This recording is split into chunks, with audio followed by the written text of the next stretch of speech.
Assembled by the American Motors Corporation in Detroit, Michigan, this 1956 Hudson Hornet Custom is a true survivor of its era.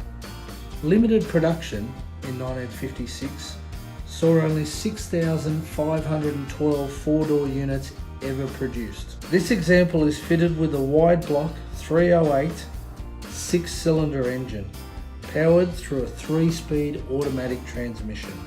Between the years of 1955 and 1957, the American Motors Corporation, or AMC, produced the Hudson Hornet as a second-generation restyled Nash, having been badged and engineered as a Hudson. From late 56, the introduction of the Super and Custom Series Hornets were the last Hudson named vehicles before AMC took the Rambler name. This car is fitted with an XKD VIN, signifying the Export Series, namely known as the Unassembled Import Line, and were built to feature a right-hand drive configuration.